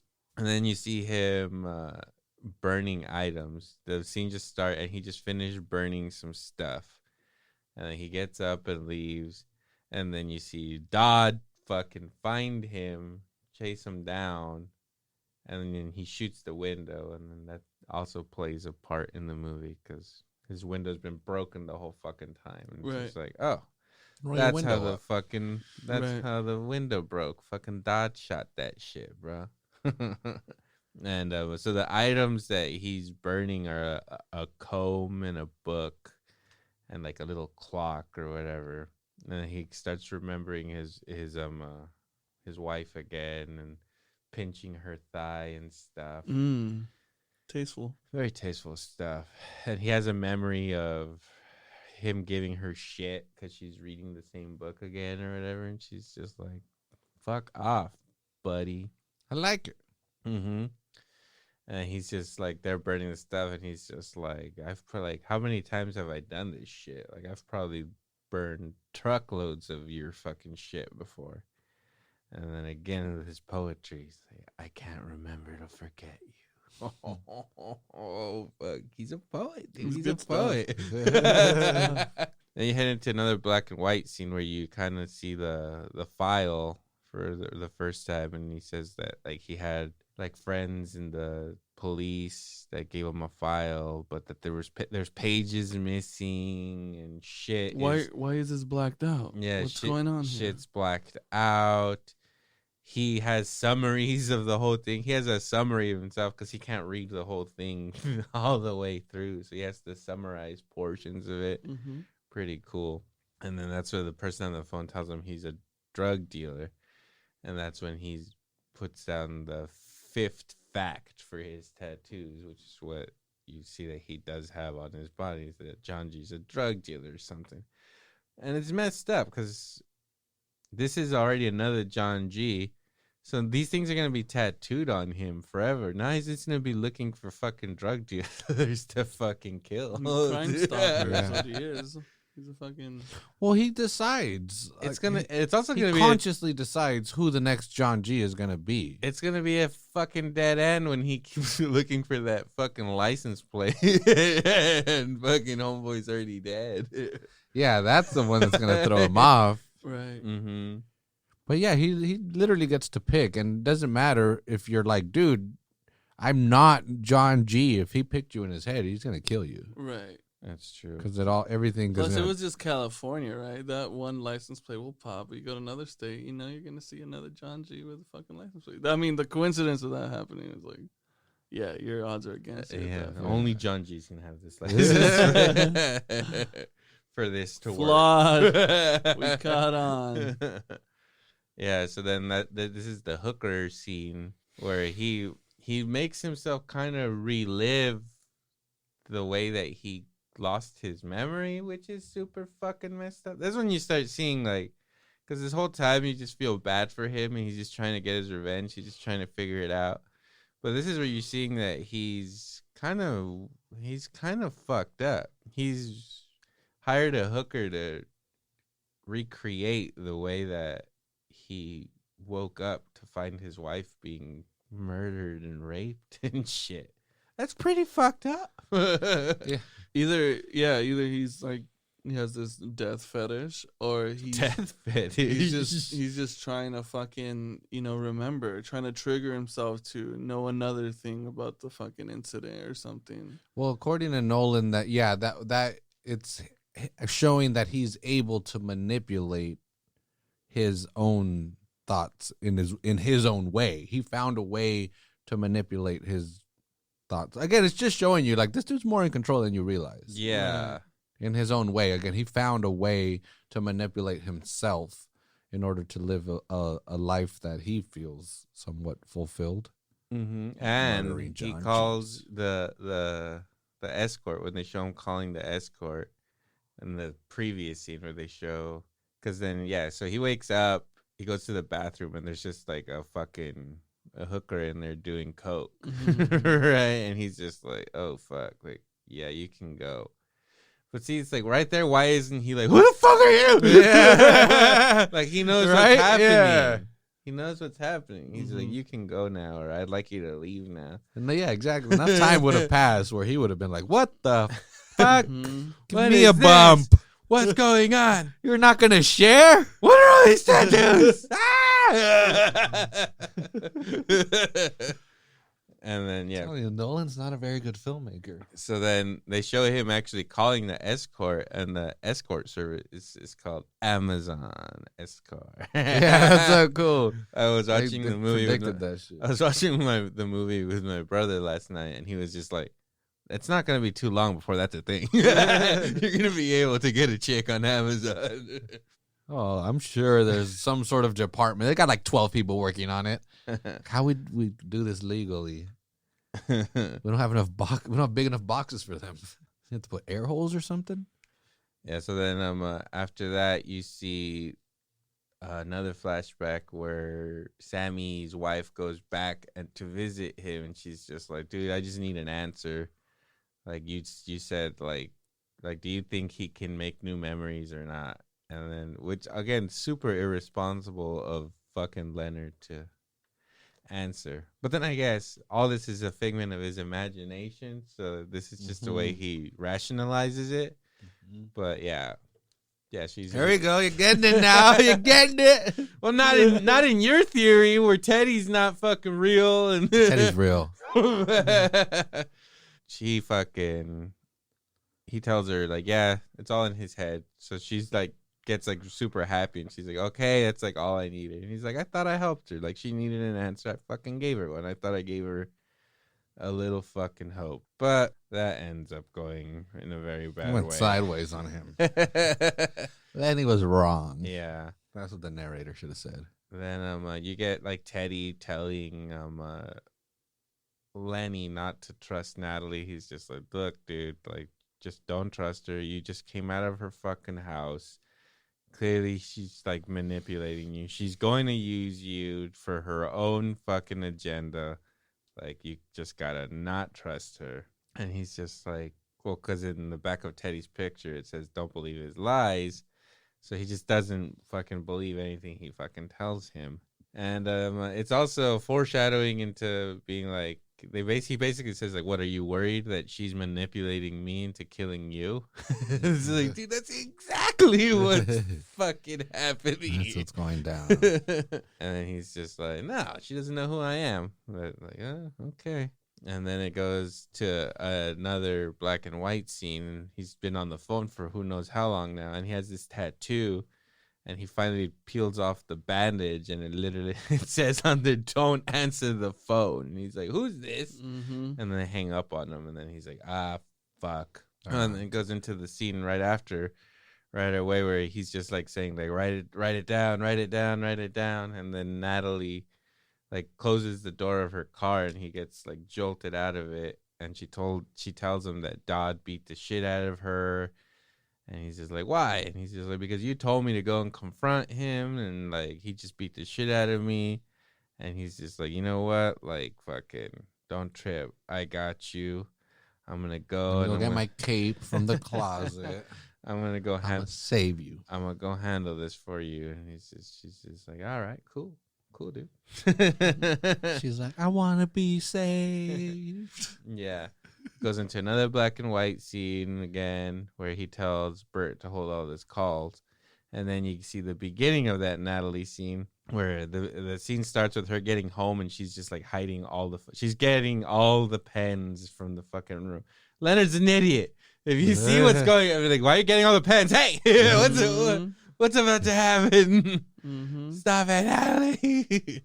Yeah, she calls his wife a fucking whore. This is a fucking brutal fucking scene where Trinity is just fucking calling his wife a whore, calling him an R word. Yeah. Saying he's very R worded, very TikToked, as they say in your mom's house. That's somehow worse. Very TikTok. It's so worse. And she's basically like, doesn't matter like what I say to you. I can say whatever the fuck I want to you, and we're still gonna be fucking friends because you're fucking. He's all like, you're incapable of being scared and shit. She's like, I'm fucking scared. I'm about to get fucking murdered. Like, you don't even know what's fucking happening. Like, you can't even get scared. You fucking R word. You fucking TikTok. You fuck. You TikTok. Like, is that so much worse, dude? How is that worse? I don't know. It just sounds so bad. And you'd be like, look at that TikTok over there. And be like, Jesus Christ. What the fuck? Well, it's just because people that use TikTok are R-worded. That's all. That's their theory? Yeah. And then so she does that, and then he calls her wife a whore like one too many times, and he just fucking decks her. Yeah, I mean, what do you expect? Like, come on. Well, that's what she was trying. That's what she was trying to do. She was trying to make him. That was a subtle nod of Christopher Nolan saying there is a limit to every man. Levels. I'm not defending domestic violence, but yeah, Christopher Nolan, terrible human being. No, I think defender of violence against women. What a weirdo. I think he's onto something. He's just telling truth, man. This whole That's movie. cancel Nolan. I think he's on. Hashtag cancel Nolan. 20 years later, we got him. Yeah. We got Spacey. We'll get Nolan. Yeah. And so you see him trying to look for the pen, which is where the other scene starts. And then she closes the car window, comes in, tells him the whole fucking fake story. It's just like, again, a smartphone would have changed this dude's whole life. A tape recorder, dude. There was tape recorders. Yeah, actually, yeah. You ever heard of that? What's up with? Yeah, what an idiot. They had small little handheld ones too. I was, you know what? When that scene happened, I was waiting for that scene to come up because in the fucking trailer, they show that scene where Trinity's in the car. And she looks evil. Yeah, she just looks fucking ugh. So I'm like, this evil bitch is gonna do something, and she definitely did. Fucking man, the shit she was saying, bro. She should have. She deserved the slug. She deserved the slug. I was kind of disappointed. I'm like, wow, that's it. No, he held back. Yeah, no head stomp. At first, he just mushed her face. She said something at first. He just like mushed her, like, stop it. Fucking Patrice O'Neal too. You know that Patrice O'Neal joke, right? I think so. Like, I've never hit my girl, but I've smushed her face. There you go. Violence is bad. People. Nolan was a fucking Patrice fan. The Patrice was so good. They go back again to the first time he arrives at Natalie's, where they're all buddies and stuff. And that's the first time when they fall asleep together. That's the first time you see the full flashback of what happened to his wife. He wakes up. She's getting something done to her. There's a shower curtain involved. That's what I'm saying. And she was naked. She was asking for it. And then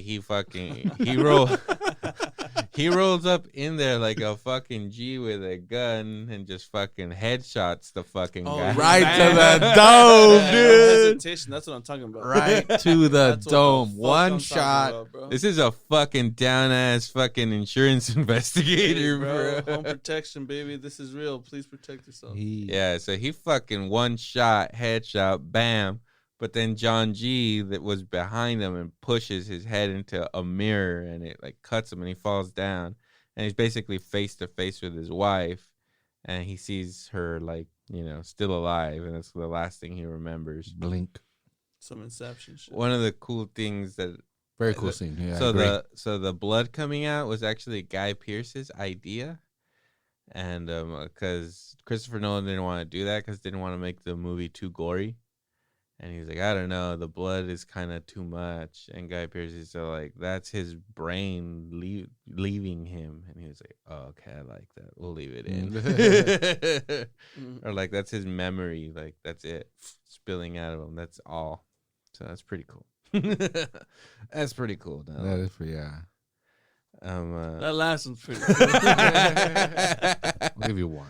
And then at that point in the black and white scene, fucking Leonard's like freaked out. He's like listening to the other rooms with glasses and shit. And somebody slips a note under the door, and it's a picture of him that looks.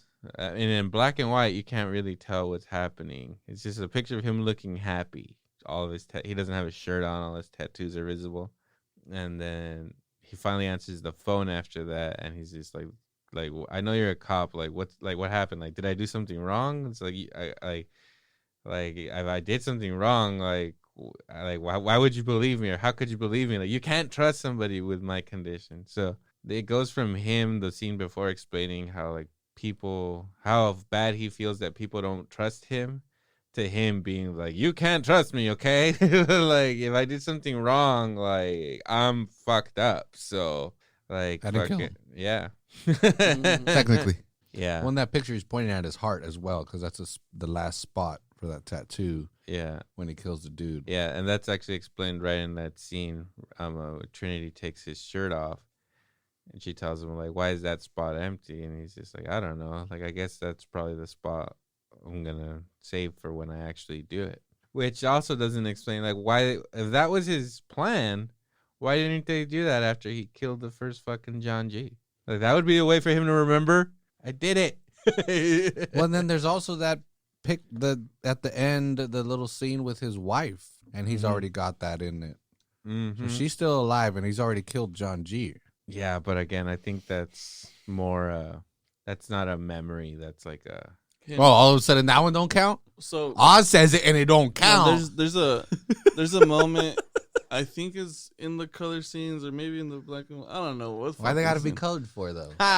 They're black and white? Oh! Why we're always trying to divide stuff. Leave that to Nolan. Yeah, this fucking crazy bastard. Anyways, he's describing how your memories are flawed, how you yourself can distort your memories and place yourself in certain situations. And I think this movie carries over like that, because as the timeline keeps going, it's not changing up, but he's like remembering it a little bit. There might be changes, and of course it continues, and he's burning the memories. Okay, right? When Trinity's trying to rip this Polaroid, he's like, you need to burn those. Mm-hmm. You need to burn the memory. That's how you get rid of them. You know what I mean? So he's kind of telling himself, like, whatever you've done, you're not remembering, because your only method of like paying attention to yourself, I guess, talking to yourself, is through these Polaroids. So from the fucking he's telling you, like, at this point now, he's saying he can't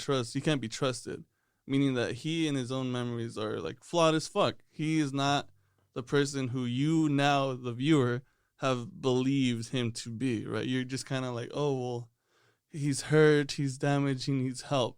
When in reality, or in turn, he is just not there. He chooses to carry out his life this way. Fuck yeah. Where you kind of think like, oh, this guy has no free will, but that is his free will. He's literally letting go of these things. Mm-hmm. It's really trippy. Yeah. No, he's aware of his situation and more in control of it than he lets off. Yeah, and that gets you find more and more about it as the movie goes on. And you get the beer scene where Trinity just makes him drink the spit beer, which is also... Trinity's just a bitch in his movie. But then you find out why she's being a bitch. And you find out in this scene, because he shows up in this car and in this clothes, and she's just like, what the fuck? Like, you just come in here like that, and you're fucking asking questions and shit. She's like, I hate people dressed like that. That's how my boyfriend dresses.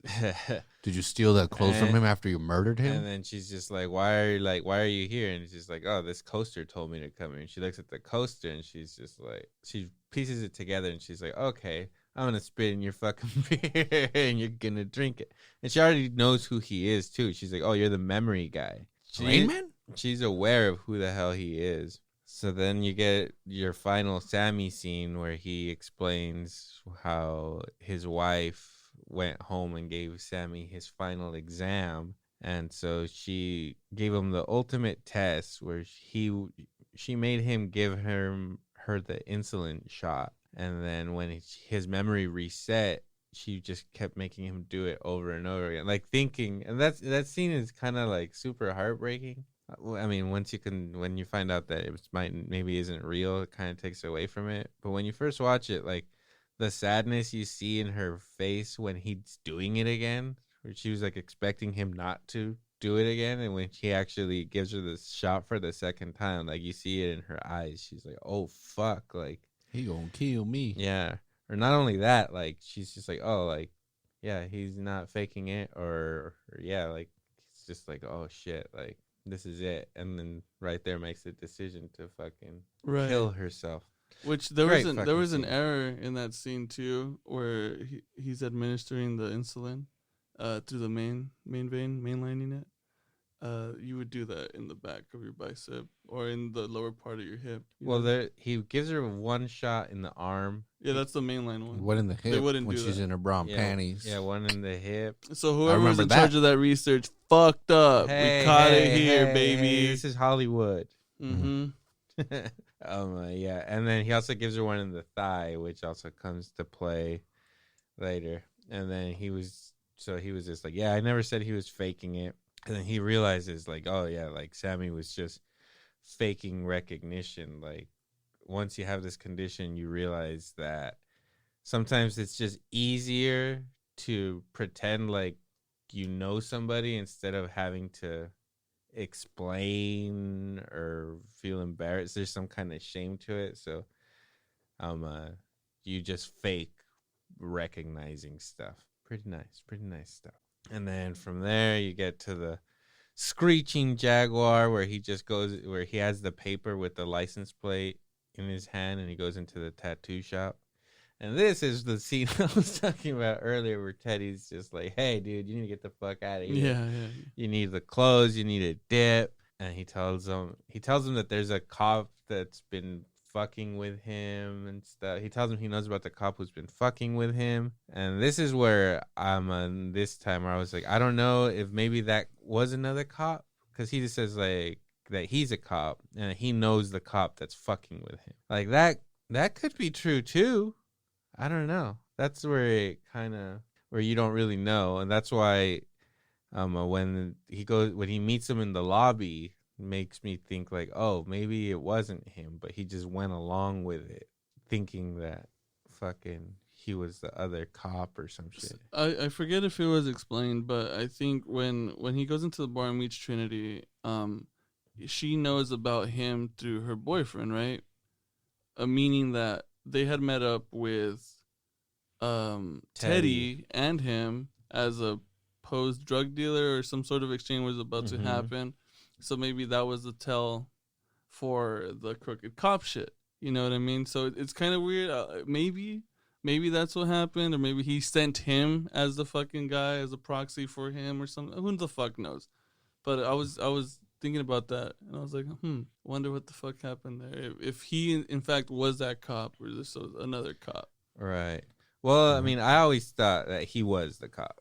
But I don't know. This is the first time where I was just like, oh, maybe it wasn't him. Maybe he was telling the truth. But you don't know what are Teddy's lies. Like maybe that was a lie. Maybe it wasn't a lie. I don't know. Well, and that seems to what makes Leonard get pushed over to decide that's the next Jimmy G.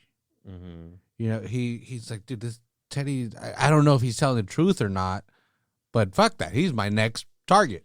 No, I decided that, that's him. And that's when he writes him, don't trust this guy. Yeah. So from right there. Quick little mention on that one for the Emma's tattoo parlor That's Christopher Nolan nodding off to his wife, and her name's Emma. Oh. He's like, here you go. You get to tattoo this crazy CD fuck. tattoo. Here you go. CD whore. Greasy. I'm just kidding. Nolan. Sorry, bro. So he doesn't believe Teddy. He throws the clothes away. He jumps out through the window in the back, dips. You go into your last black and white scene where he's talking to the cop on the phone, and he's just like, "Oh, you're in the lobby? Like, okay, I'll meet you there." And then it's Teddy, and he's like, "Officer Gamble," and he's just like, "Yes." And so that's where I start to be like, not sure.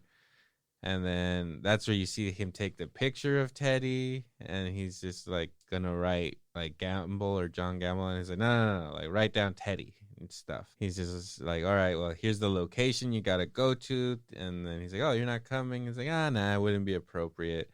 Like, you do it. And he tells him like, hey, make him beg and stuff. And it's like, okay. And then you see that he's driving the truck that shows up to the warehouse from the beginning of the movie, and that those tracks were a few days old. Okay. And he goes, right. And they were his tracks. Ah! You did him, you idiot. Yeah.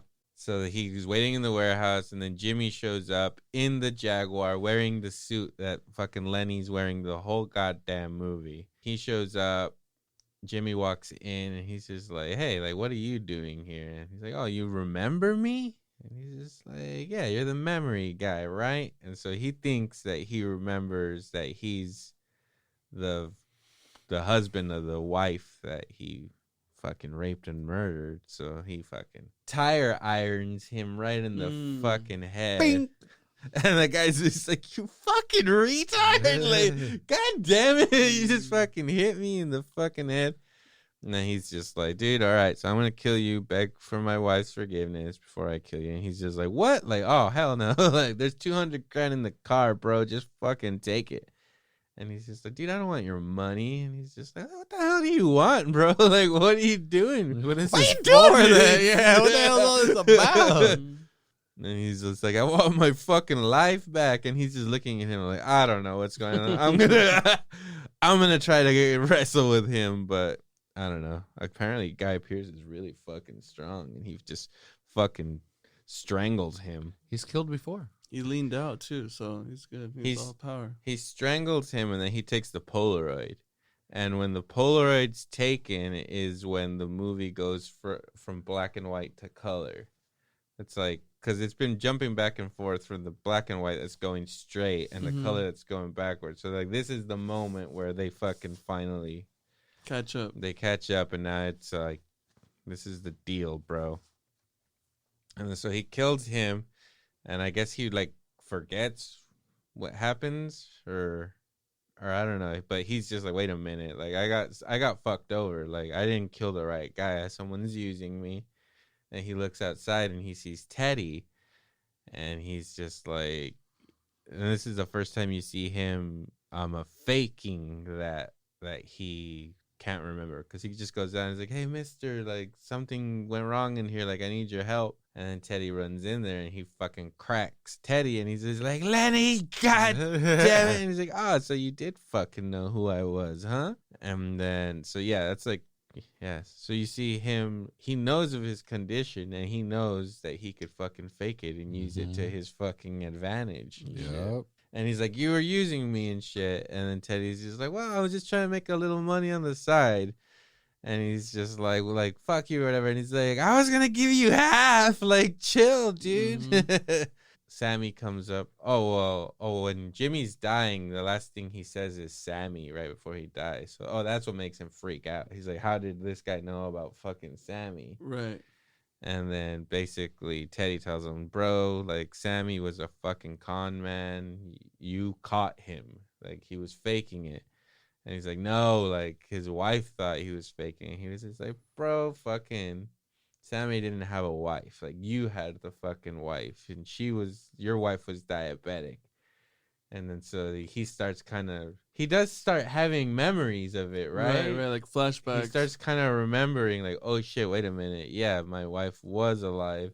I was Sammy. I was the one giving her the fucking insulin shots. Right. Implying that, yeah, the whole Sammy story was him the whole time. His wife killed herself by making him give her a bunch of shots of insulin.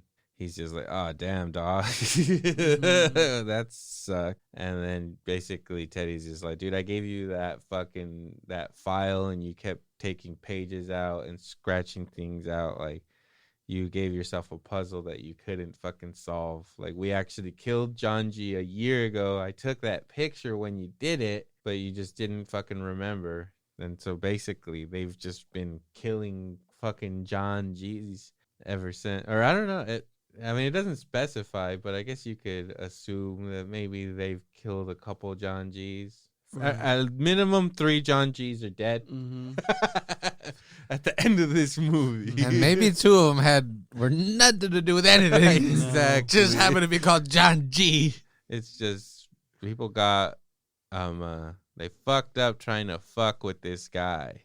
And at that point he's just like, it all gets revealed to him and he's just like, shit. And he goes back to his truck and he's just like, can I just like let myself forget everything this dude just told me? Like, I don't need to live like this, like knowing this. This is too much of a burden for me. So I'm just gonna do this, you know?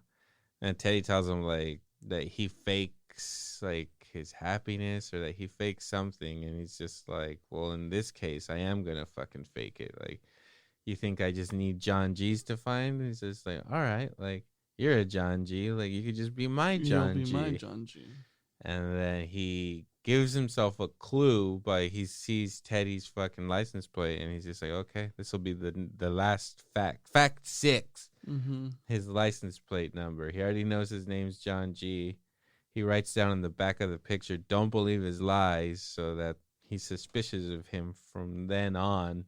Yeah, he just fucking takes the Jag. He doesn't even realize that the money's in the back. He throws the murder weapon back there. And it's just fucking mind-blowing. He has another fucking little poetry fucking reading on his way to the tattoo shop. And then he resets again. And he's just like, now where was I? And he's going to go get the fucking tattoo. Brilliant. I don't know, man. If you describe this movie as something like, what's Memento about? It's about a serial killer that doesn't know he's a serial killer. You'd be like, what? That sounds fucking awesome. Right. Like, he has no idea. He has no idea how many, and we have no idea how many people he's killed or what he's fucking done. And I don't know. And just thinking about because the movie ends with him, or the movie ends but begins with him killing Teddy. I want to know, like, what happens right after that? He just killed Teddy. Now what is he going to do? His mind's going to reset soon. What's he going to do? Is he going to go back to the discount end? Is he going to keep looking for another John G? What's he going to fucking do? Right, yeah, and he killed his buddy. Yeah, his boy's dead. He has all these tattoos on him that are telling him to solve a fucking mystery. and he's fucked now. I don't know. It's a genius fucking movie. What did you guys think about it? As in, like, I've told you guys before that I thought this might be like the best movie ever. So when I say that and you watch this movie, what do you? I think you fucking lost it, bro. Like, you're fucking crazy. Like, really, we're listening to you? No, but the movie's good. Best ever. Crazy. Just like this fucking guy. Have you? But, not even the best Nolan movie. How about that? I would really. Yeah. I'm there with you, Oz. But I like the movie for sure. It's definitely it's super unique. There's not a movie. There's not another movie like this. No. I actually saw this thing. Let me see. Oh, right here. Memento is considered culturally, historically, aesthetically significant by the U.S. Library of Congress and was selected for preservation in the National Film Registry in 2017. Well, there you have it. That's not a very unique one. There's a lot of cheesy movies. You don't know that? I know that for fucking sure. No, you don't. Yes, I do. Nope. You've never looked it up. Congress's National Film Registry does not constitute the it says represent. It was also the first non-documentary film that was preserved. There you go, bitch. There you go, bitch. Yeah, but that Congress. See, you were just generalizing. You were just generalizing. You thought that the Flintstones movie was probably in there too. So you're saying all the movies in there are good? No, but apparently most of them are documentaries. So no, that was That was the first non-documentary you said? Mm-hmm. Damn, that is actually, I'll give it that. I'm curious as to, that was all documentaries before Before the when 2000s, yeah. Well, you said it was in 2017. Right. For that one, but for the year 2000, that was the first one that was preserved for that registry. So they've preserved other films, but that was weren't the first. documentaries. Correct. Oh, This Well, there one, you have this it. one So- wasn't the thing. that's a. Okay. But I'm anyways, still a little confused as to what that was. It was the first non-doc to be preserved in the 2000s. Oh, okay. Wow, that's a cheap ass way to give yourself a little pat on the back. Shut up. Okay, so I'm the first Mexican from Salinas to have a podcast. So we haven't. So not considering any of the other Nolan movies because we still have to watch them, even though you've already seen several of them. Mhm. But the only two we have watched right now for this series are The Prestige and Memento. Out of The Prestige and Memento, which one do you think is better? I prefer the Prestige. It was a little bit Honestly. more enjoyable for sure. That's a good question. Yeah, probably the Prestige. I think I would go with the Prestige. Yeah, maybe I do too. I remember And that's definitely not to say that this was a bad No, movie. it's not a Memento's bad fucking movie. awesome. this is a great good movie. movie, yeah. It's And- a great movie. And like little thing that I mentioned before we record and to rip off another movie podcast, like the whole rewatchability thing. We're not ripping anything, If bro. but if it Oh, was they invented rewatching, right, Yeah. and I guess we're suing you, motherfuckers. Fuck you, Bill Simmons. I'll say it over and over again on this podcast if I have to. But again, if we were gonna say, all right, we got one movie to watch before the end of the night or whatever, it's The Prestige or Memento, I would probably say The Prestige. Prestige, hell yeah. If I wanted to show somebody a movie to show them that fucking Christopher Nolan was a bad motherfucker, though, I think I would show him. Well, yeah, I you would want show to him keep Memento. moving the goalposts, yes. right. Definitely. And again, yeah, not a bad movie. The thing with Nolan too is that we have seen most of his movies, and some of those movies are on some other level shit. Artistically, of course, he got creative with this one, early 2000s, maybe way ahead of everyone else. But at the same time, it's like, you know what, this dude's raised the bar as years have come, and of course, I didn't watch this movie till this year. This is 20 years later, you know what I mean? So it's I'm sure a lot of people haven't either, you know, so it's kind of interesting, difficult in the same way where I know you respect it on a different level too. But ultimately his fucking body of work is on top tier shit. So this is gonna be a hard one. This is gonna be tough. I don't know. I'm still gonna hold out for Memento, but we'll figure this out. We're gonna figure this out. Trip out. I saw this thing right here where apparently they released a special or limited edition standard region 2 that allows you to watch the movie in exact chronological order. Absolutely, I've done that. That's awesome. You Yeah, have I this? had the DVD. Yeah. It's a disc 2 thing and you have to solve a puzzle or some shit. Yeah. So the menus for them, it's super fucking difficult to play the movies on these things because the menus were like a psychological evaluation. So when Sick of all these tests. So in the bonus disc, if you took one of the psychological tests and you answered the questions in a certain way, it would play the movie in chronological order. And it would It was disable super- it would disable the chapter skip, reverse, forward, all that. It would play black and white and colored, or It would play all the black and white part first, and then it would play all the Okay. scenes as they go As they went chronologically. kind of sounds like the director's cut of Donnie Darko. No, it's We'll not. simplify it for you. It's not complicated. Maroons. It's not complicated to fucking play Donnie Darko. I remember I did this. We tried that with my buddy's Ed's house. We were getting like fucked up, and like Gabe was there, a bunch of us, and I had it, and I was just like, I had read about it, but I mean, I guess the internet wasn't as advanced back then that we had the answers, and we were like, we tried for like the longest, maybe an Granted, hour. this is not the smartest bunch of people. no,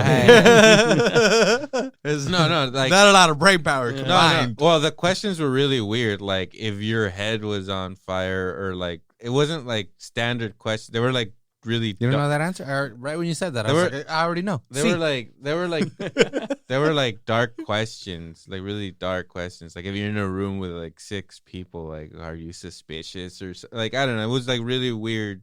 Did it have anything to do with the movie? I don't remember, dude. This is so long. Yeah, ago. right. But I do remember it took us a really long time because you have to pick certain answers because there was like a multiple multiple choice or whatever. Yeah. Plus, I'm sure you guys are like deep into king cobras and shit. You Oh, guys are probably- Tecate 30 pack. Ugh. Disgusting. Yeah. We were kids, damn it. But yeah, that'll wrap up the this episode. So again, we're gonna do 7 next week, huh? Is it I'm 7? down. Hell 7 yeah. next week? Let's go. And then yeah, we're gonna start fucking pinning. And then we're gonna do our episode where we rate Nolan's movies, our episode where we rate Fincher's movies, and then I was thinking we pick like their top 4s each, what we consider to be their top 4s. That's fine. Or their top 3s. Let's do And 4. then we'll fucking, for our final episode, we'll kind of Battle 'em. battle them. Face off. Everybody knows Nolan's best movie, Doodlebug. Yep. I was about to say the fucking 3-minute short thing. Look it up, Doodlebug. I don't know. It was just in his filmography before following. So I was like, all right, I'm saying that. Look it up, So all the guys. nerdos would be like, yeah. Yeah, you mentioned it. Look yeah. it up, guys. Doodlebug. Let's end it there. It's 3 minutes? Yeah, it's 3 minutes long. 3 minutes. Yeah. Take the time, Doodlebug. All right. End the episode. Goodbye, people. The